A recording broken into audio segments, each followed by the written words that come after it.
Greetings and salutations, everybody, and welcome back to another episode of Reviews, Reactions, Overreactions, whatever.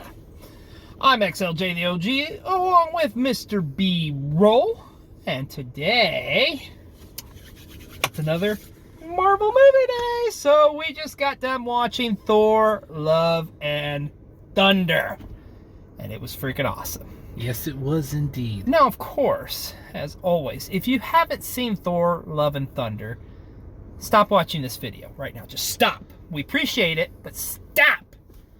Go watch Thor, Love and Thunder, and then come back and watch this video. So that was your spoiler warnings.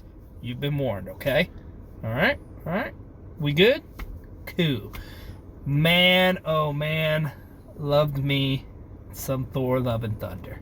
This movie's freaking awesome. Yes, our first conversations were the movie. One, it was awesome, but it was so well paced. Yes. And the characters in it were just awesome, and it just it was just awesome. And we're gonna dive down deep into it, but just the pacing of it and everything was just awesome. Mm-hmm. And the story it told was awesome. They brought the love and the thunder. There you go. Yeah, and you talked about the pacing. That's one of the first things that sticks out, because I would love to see the runtime on this. I almost guarantee you it's less than 2 hours, but it's time well spent. They get to the story. It's just it's like you say, man, it is perfectly timed Marvel movie, I think. 1 hour and 59 minutes. So just barely under 2 hours. So very well done. Taiki Waititi is the man. We were talking about this. Seriously, just keep him and Chris Hemsworth going in this franchise, man, and you'll be good. So let's get right into it. And I loved how the movie started. I thought it was very imperative how the movie started, because we start off, we don't see Thor, we don't see any characters we know. We are introduced right off the bat to Gorg, who is played by the amazing and talented Christian Bale. I got Batman. There you go. Yes, Batman. I was so excited when they announced that Christian Bale is going to be in this, because it's just cool to see him in an MCU movie, number one. I mean, he's one of the most talented actors of this generation by far. And job well done. And he killed it in this movie too, like he does in every movie. But you get introduced to him, and he's in a desert with his daughter, and they're freaking, trying to survive and whatnot, and it ends up, his daughter does end up dying in his hands, and he was praying to his god. Somehow he ends up in a jungle type of thing or something, but it's where his god is. So I don't know if that was just him dying, he's meeting his god, if that was the significance of that. That's kind of what I took away from it. But I think it was that sword was calling to him. Yes. Yeah. That's a good point. So, and it's a very interesting scene, because it sets it up, his story arc for the rest of the movie. It tells you everything you need to know about him. And that's the one thing I will say about Christian Bale as Gorg in this movie. He's not necessarily a bad guy. Don't get me wrong, he's a bad mother trucker, and he does some badass shit in this movie.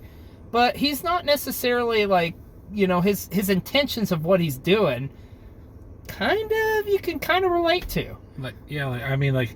Bottom line, even Thanos thought he was right at the end. Mm-hmm. Yeah. That's a good point.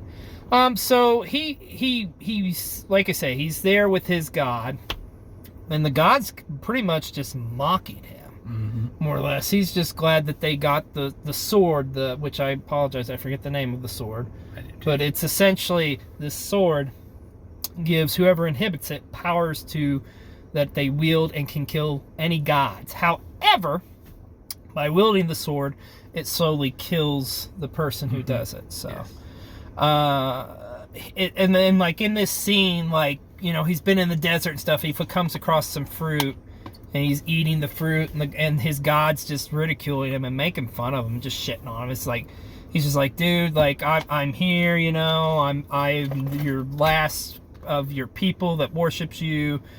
you know, and the god just kind of blows him off. So he just treats him like dirt. He's about to kill him because he's just like, I renounce my god. And it's just like, oh, really? Well, I'm a god, so I'm going to fuck your shit up, essentially.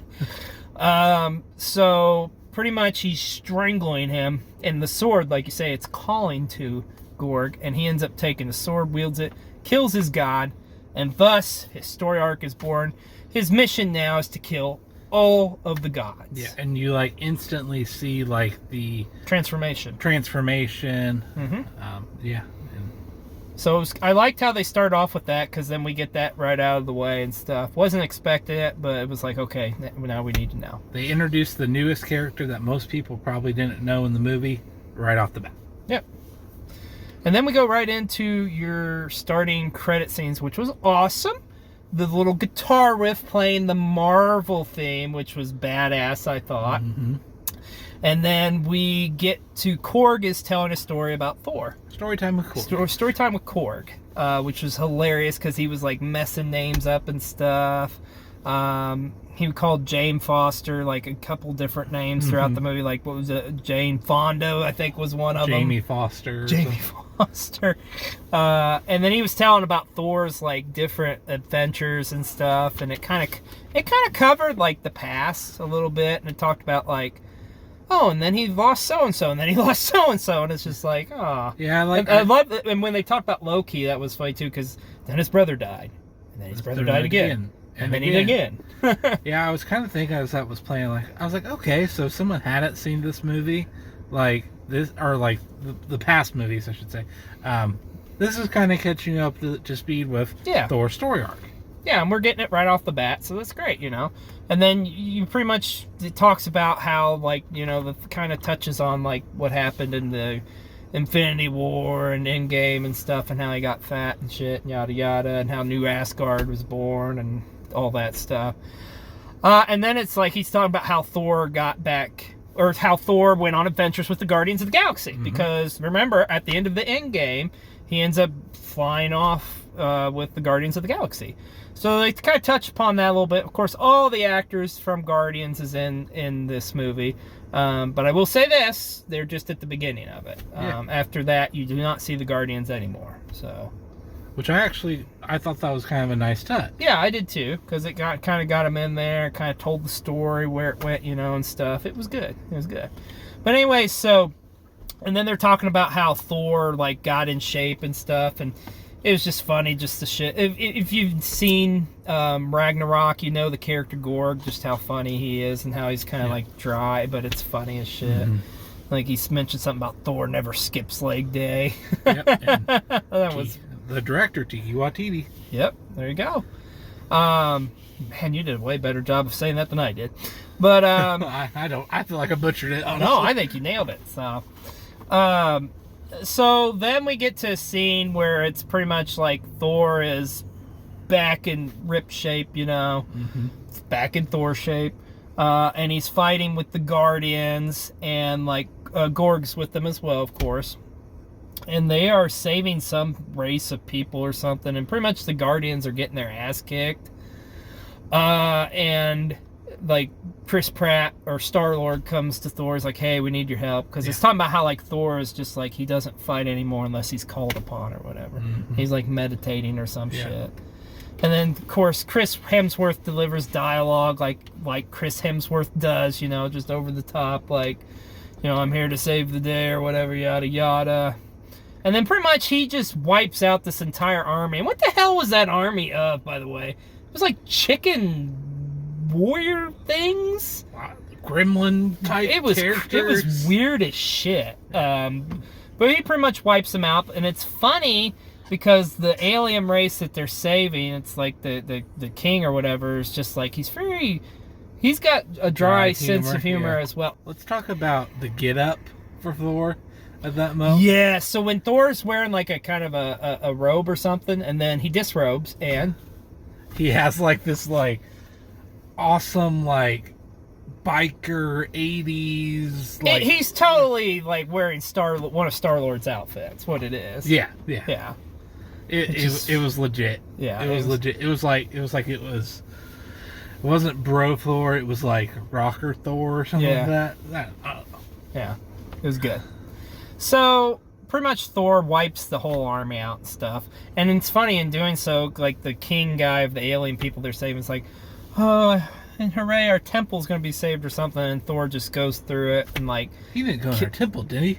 Yeah, he did go. Yeah, he says I didn't go in his temple, did he? He did, and pretty much he stops all the bad guys, but in doing so, he destroyed the temple. And here is where we are introduced to the stars of the movie. So they're because Thor saved the day, they are gifted these 2 goats, ginormous goats, and they like the whole time all they're doing is they're just like. Yeah, they're just yelling the whole time, which is freaking hilarious. It can be annoying. And they are the stars of the movie. Yeah, because you see them all throughout. So pretty much they're on the ship, they're getting ready to leave, with the Guardians and stuff. And, the Guardians are just interacting with these goats, and they're just like, God, this is so annoying. You could tell the Guardians are like, okay, we've had enough of Thor. Let's just kind of go do our own separate things, and they're looking at all these distress signals. Yes. Come across one, and sure enough, and I didn't realize she's still alive. Lady Sif is still alive. I thought she got killed in Ragnarok, so... I guess they didn't really touch upon that. But anyway, she's calling out to Thor, like, hey, we need help. Or I need help. I'm on this battlefield. And that's where she's talking about how they come across Gorg the God Butcher. And how his next place he's going to is Asgard, pretty much to wipe out. So Thor and Korg, along with their goats, go to this place where Sith is. And she's talking about how, like, oh, I want to die a warrior's death or whatever. And he's just like, well, the battle's over. And you're still alive. So you're not going to go to Valhalla. Yeah. And she's like, ah, shit. Literally. And then it's just like, well, maybe because her arm's cut off at this point. He's like, maybe your arm's in Valhalla. But anyways. At the same time, too, while all that's going on, we get reintroduced to Jane Foster, Natalie Portman. And her current state of affairs is she actually has stage 4 cancer, unfortunately. So she's in pretty rough shape, but she's still like being her Jane Foster, trying to, find a cure, try to figure out how to beat this, as well as also do like her scientific stuff. You see Jane back in the lab, and like looks at like a book or something of Asgard or something about Asgardians. What's the like Norse? Yeah, like Norse god mythology or whatever. Yeah. And she's like, huh, and like she hears someone calling to her. Yes, and we'll get to that. Now we go to New Asgard, which I freaking loved.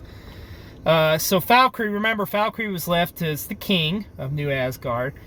And I love what the hell has happened to New Asgard. This is hilarious. Yes, it's beautiful. It's not... So New Asgard, the people are thriving and stuff, but it's been very, like, commercialized, let's put it that way.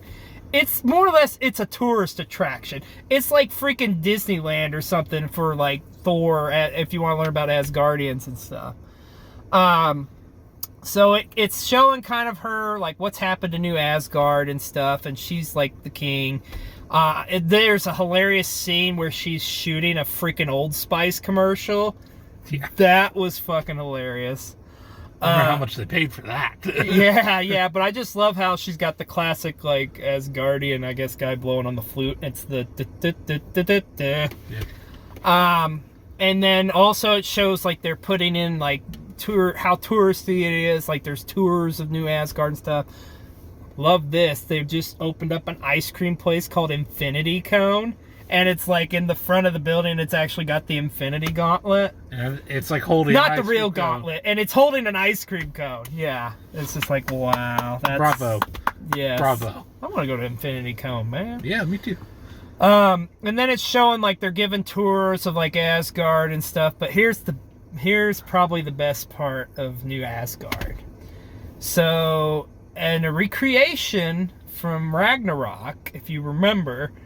There is a play going on, and sure enough, Matt Damon is back again, playing Loki in the play, along with Chris Hemsworth's oldest brother, who's playing Thor. But they're more or less recreating the scene from Thor Ragnarok in play format. of what happened when Odin pretty much says goodbye to them, and like they end up, Odin goes off to Valhalla, and it's like Thor and Loki are left to their devices, if you will. And I mean, recreating the scene too, like down to a T, as far as like even Thor having an umbrella, and stuff. Because remember, he was hiding Maloran, but and then and by the way too, the production of this play is just super cheap and cheesy, which is hilarious. Odin crawls away. Odin crawls away. Well, he's like, "Oh, I'm going to turn to dust," and then like he literally has like, I don't know, glitter. He just throws up, and like you say, he crawls away. And then maybe one of the best cameos, surprise cameos, we get a portal opens up, which is just like a freaking, I don't know, like a paper mache thing and a hula hoop. And like, "Oh, it's your sister, Helga." Is it Helga? Helena. It's your sister, Helena. Lo and behold, Helena comes out, and guess who's playing freaking Helena in the play? Melissa McCarthy is playing Helena. Oh my god, it was so freaking hilarious. You popped pretty big for that one. I did. It was awesome. It was pretty hilarious. But the last thing they show in that tour is and I thought this was cool, they actually have the broken pieces of Maloran, which are on display. And there you see Jane Foster is in this group of people, and then like it starts shaking, and then you don't know what the hell happens. So the next thing you know, Gorg is there. And he's messing stuff up. He's sending his shadow monsters just to wreak havoc. Valkyrie comes out, is defending things, and then you've got Thor shows up with Gorg and the goats, and they are warding off the shadow monsters. And then lo and behold, like he hears Maloran, or sees Maloran coming around. He's like, "Oh, Maloran's alive!" And he goes to grab it, and he comes like this close to getting it, and then it goes back, and sure enough, we get the mighty Thor, who's being played by Jane Foster, aka Natalie Portman. And she's got the badass, like the head, which I thought was awesome how they did that to the T, like from the comics. I have mad respects that. But yes, so, and they're fighting off the shadow monsters, and at first Thor doesn't know who the hell it is. And then you come to find out, or he comes to find out it's Jane, and he's kind of has this moment of like, oh shit, And I loved how they did this. Then it's kind of Korg kind of telling the story of how the two of them met. And then you can kind of see what actually ends up happening of why Maloran ends up becoming and going to Jane Foster. And you see, it talks about their relationship and stuff. Because remember, all we know is that they broke up, and it was through a note. We found that out at the beginning of Ragnarok. Well, yeah, it shows their relationship and how it's been going, and then just kind of how, like, they kind of went separate ways. She's focusing on her scientist stuff, and Thor's being Thor, being a superhero. So then it essentially shows, like, Thor talking to Maloran, and pretty much he asked Maloran to protect her no matter what. And thus, that's why Maloran came back into pieces. Maloran kind of like does a little light up thing. It's like, oh, magic happened. Yeah, so that's pretty much how she wields Maloran. And let's talk about this too. What's cool about this is, because remember, this isn't the Maloran from the timeline of Endgame. This is the one after Ragnarok, so it's just broken in pieces. So the cool thing is, with Maloran, it forms into, its full shape, but when she's wielding it, she can have it separate into like all sorts of different pieces to mess up the bad guys. Wow, like little missiles. Yeah, that was pretty badass, and that was all throughout. So pretty much, and then finally the meeting one-on-one between Gorg and Thor happens, and he could see like, oh, you wield the Death Sword, or whatever the hell it's called, and pretty much it's like they're fighting back and forth, and then he takes off, Gorg takes off. But not without something. Yeah, he actually kidnaps all the kids from Asgard. That was his What end a game. douche. Yeah, no kidding, right? That was a dick move. So, pretty much, it's like, okay, we thwarted off these bad guys, but now they've got all the kids from Asgard. We gotta do something about this. And then this was pretty cool. Actually, one of the kids is talking to Thor. It's Heimdall's son, which I thought was badass. Yeah. Using kind of Heimdall's powers and stuff to kind of communicate with Thor and whatnot. And Thor kind of teaches him along the way of how to do this, and he kind of can transport to where their kids are, but he's just there mentally, you know, but he's not there physically. Also, too, we got to talk about this, and I loved the rivalry between Maloran and Stormbreaker. Oh that was freaking hilarious. Yes. Because, like, it's kind of like they play it like it's Thor going back with an old girlfriend, and, like, Stormbreaker becomes super jealous throughout the movie. Yep. And it's freaking hilarious. Like, there's a part where he's like, okay, I'm going to go off and find the kids or whatever. And he uses Stormbreaker. And Stormbreaker purposely, like, throws him up against, like, a statue outside or some shit or something like that. Yeah. And of course, there's the back of talking of, like, Thor with Jane Foster. And they're kind of like, oh, what have you been up to? Yada, yada, etc., etc. So then they formulate a plan that they are going to try to get an army to help defeat Korg, and they're not just any army, an army of gods. So they decide they are going to get the army of gods, and the only place where the gods proceed are the city of Omnipotence, and that's exactly where they go, through Stormbreaker. But they need like something to channel through Stormbreaker. I love this part too. I do too. So essentially they get like a freaking Viking boat that's used as like a tourist attraction, that's actually got a bar. That's actually a bar, I think, because there's a bar in there. And at the helm of the front of the boat is the two giant goats. And they were like two giant magical reindeers. It was hilarious.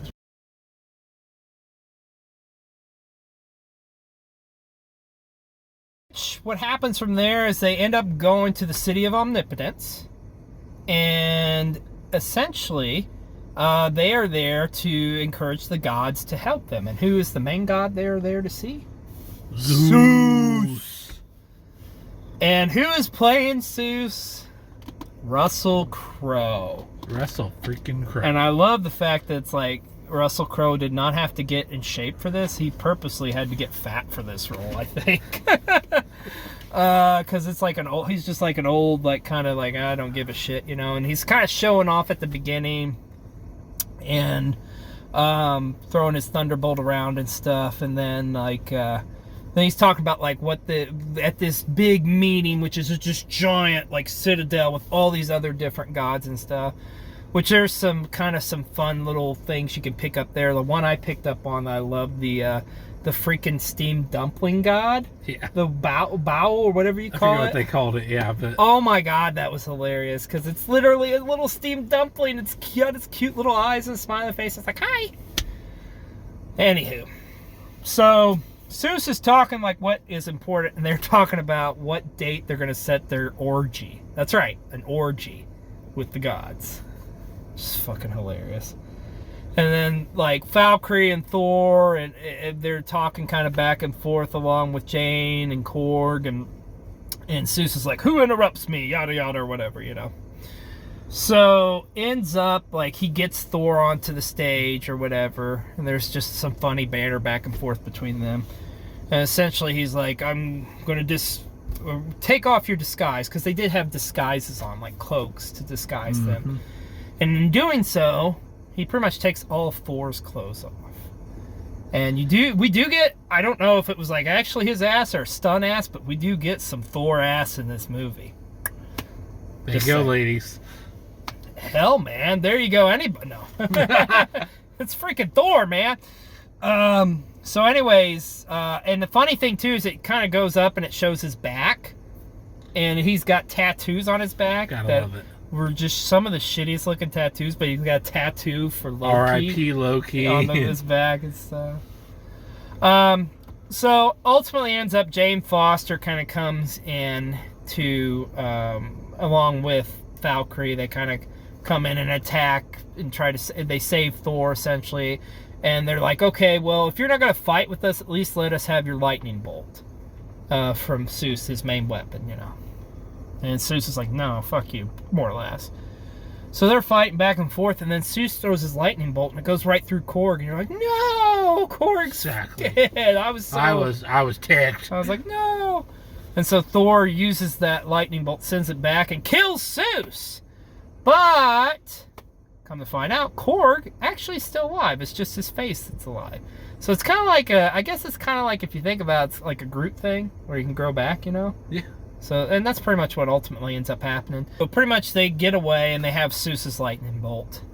Ultimately, they figure out through Seuss what Korg's real ambitions to do is he wants to get to a place called Eternity, where he can make a wish and thus wish away that all the gods are dead, because that's his sole mission in life. You get there to the Shadowland and come to find out Gorg does not really want to, like, yeah, he wants to kill Thor, but that's not the whole purpose of why he took the kids. He's after Stormbreaker because he's going to use it as a conduit, or whatever you want to call it, to use the Rainbow Bridge to get to Eternity, so he can open the gate up and make that wish. So Jane realizes this, and she takes Stormbreaker and just throws him like out into space or something. And there's some back and forth going there, and pretty much like Gorg pretty much kicks their ass, essentially. Yeah, pretty intense battle. And one cool part I thought about it was as soon as they entered like the shadow realm of shadow, like it was instant like black and white. Yeah, or black and gray. Yes. And when they were using their powers, like the thunder and stuff, it kind of lit up. It was very well shot. You're absolutely right. So pretty much he ends up like wounding Valkyrie pretty bad. And Jane's about depleted almost, and like it's like, okay, let's just get back home. Like we gotta get so they open up the Rainbow Bridge and they get back. But as he's leaving, Gorg grabs a hold of Stormbreaker, and thus he completes his mission as far as getting Stormbreaker. So now Gorg's got his sword of death, he's got Stormbreaker, and he's got the kids. So it's like shit. And pretty much all of our characters, other than Thor, are pretty much done for, seems like. So you come to find out that when Jane Foster is using Maloran, it's not necessarily like helping her, it's actually hurting her. It's like every time she uses it, her body becomes weaker, and thus it won't fight off the cancer. It won't fight off the cancer, because you would think like, oh, when she's doing that, maybe she's like, it's going to kill the cancer, but unfortunately no. And when they get back to Earth, it shows like her in her real form, and she's just, you know, like a person would look if they had stage 4 cancer, more or less. So they're at the hospital, and it's just like, yeah, like the doctor's talking to Thor. It's like, it's not looking good for her. And so they have a talk. Thor and Jane Foster have a talk. And by the way, throughout the movie, they've talked and stuff, and they've kind of got back together.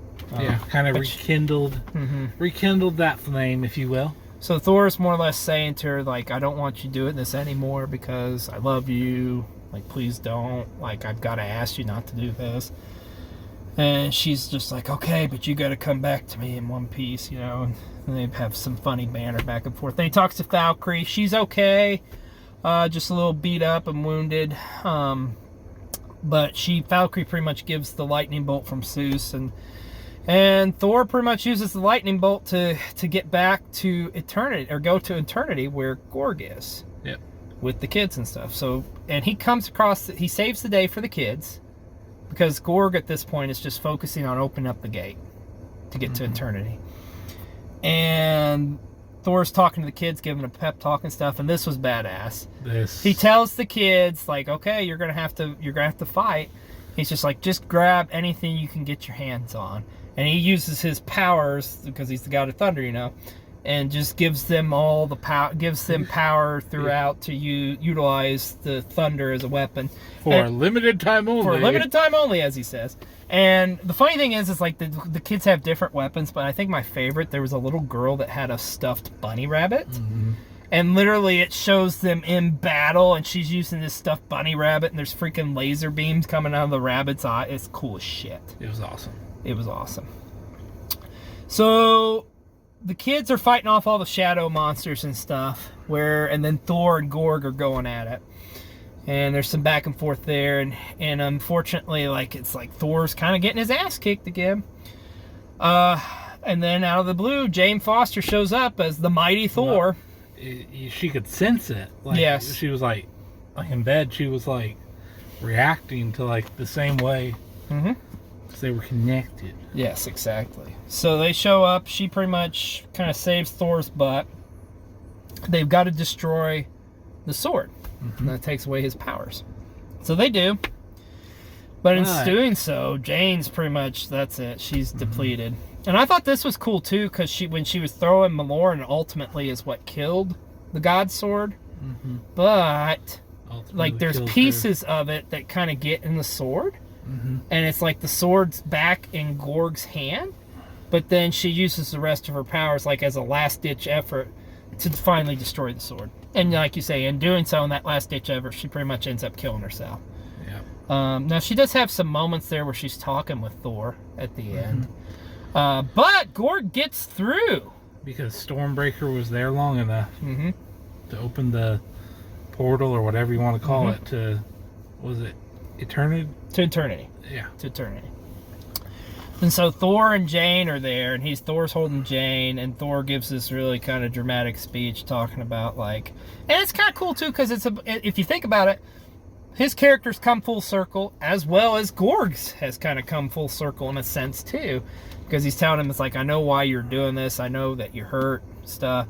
And he's like, you can wish for anything. You don't have to wish for the death of gods. It's like, you could bring her back. And then it's like, oh. So it's like he could totally wish to bring his daughter back. Like, oh, you didn't have to go around killing all these gods. Yeah. Even though some of them are dicks, like Zeus. But, yeah. So anyways, ultimately, Thor talks, and actually Jane really talks him into, it's like, hey, you know, you could do this. And then he talks about, like, well, I'm dying. Like, if I bring her back, she'll be alone. And she's like, no, she won't be alone. So ultimately, it ends up Jane dies. And when Jane dies, let's say this too, she ends up turning into dust, because remember, she was, at this point when she's wielding Maloran, she died in battle. So she gets to enter Valhalla, which we'll touch on that here in a minute. So pretty much Thor talks to Gorg, and Gorg is dying, because remember, that's what the sword was doing. It was killing Gorg by wielding it. Now that he doesn't have it, he's done. And Gorg pretty much just asks Thor to take care of his daughter, more or less. And he ends up dying. And thus we get to the conclusion of the movie, believe it or not.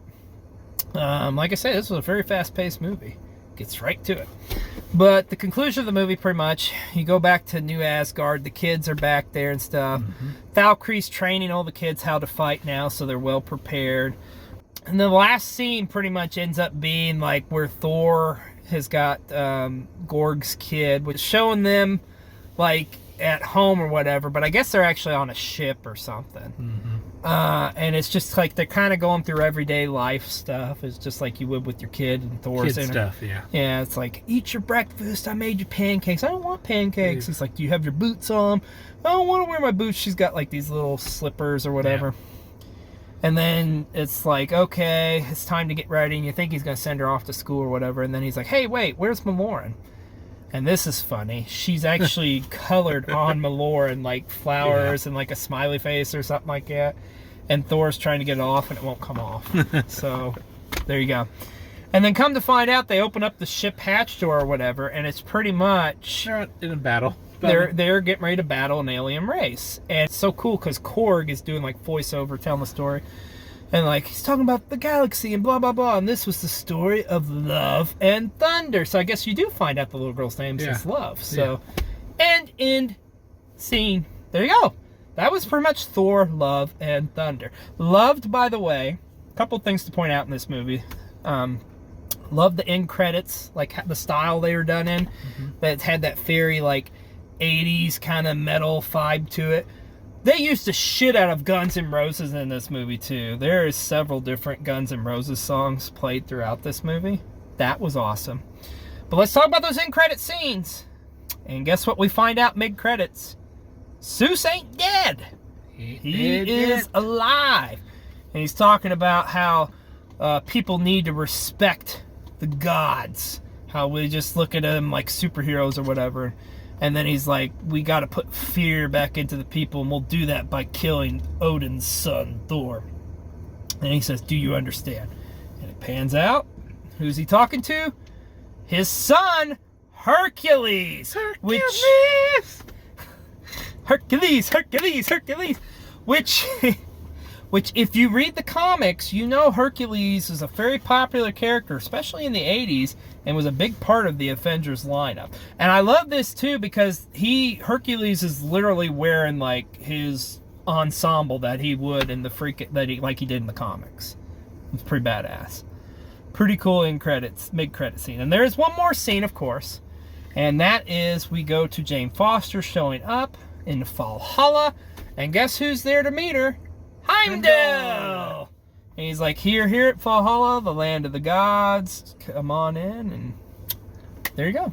And of course, at the very end, it says Thor will be back. Because we were talking about that. You're like, do you think Thor's going to be back? And I feel like this is a successful franchise. It's working, what they're doing now. Keep it going, man. Pump as much money you got to in it. I'm going to put you on the spot. Did you like this more than Doctor Strange? Yes. Wow. I'm going to say this about it. My opinion, I think this is Marvel's best comedic movie they've done yet. There's a lot of comedy in this. But there's also a serious tone, too. And, of course, the typical action storytelling.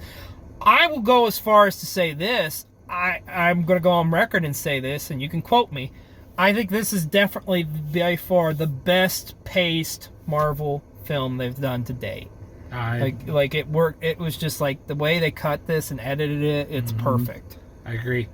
And we also talked about, too, like, towards the end there, it was kind of a little bit of a tearjerker. Yeah, seeing Jane Foster die and stuff. But then you get to see, Love and Thunder kind of go off and save the day. So it's going to be interesting to see where we go from. Now, something I was thinking about, too, Phase 4.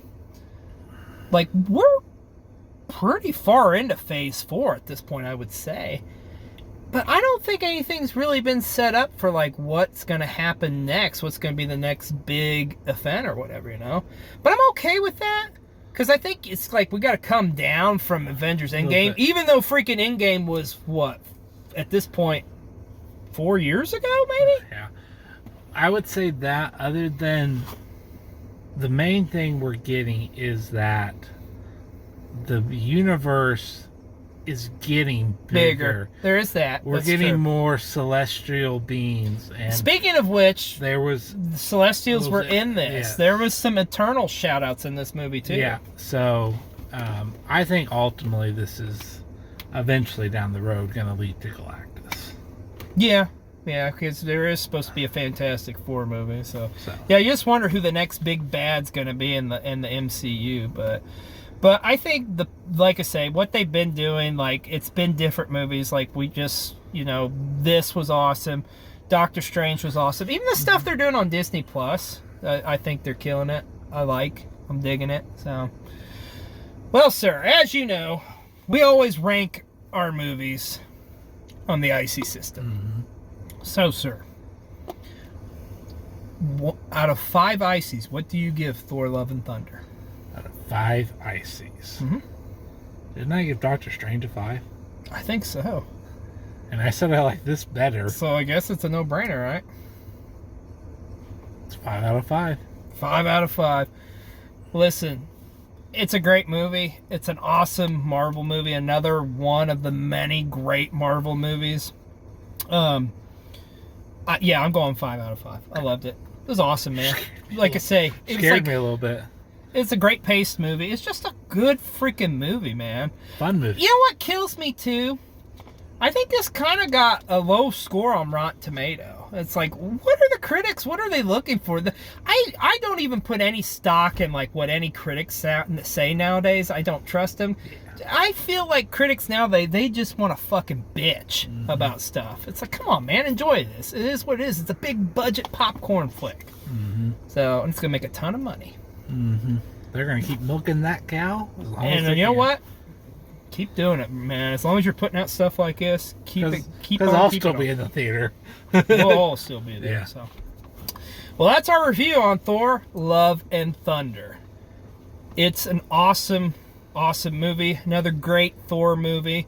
It's good to see, like, kind of, even though this was, God, at this point, we're probably talking 10 years ago, that the Thor franchise was able to rebound. Yeah. Because, I mean, you know, that the dark will really, really put a hurting on this.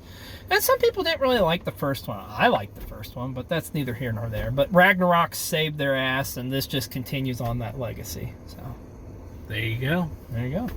And as always, we ask that you please like and subscribe. Until our next reviews, I'm XLJ the OG. And I'm Mr. B-Roll. We'll see you next time on another episode of Reviews, Reactions, Overreaction, whatever. Love me some icy.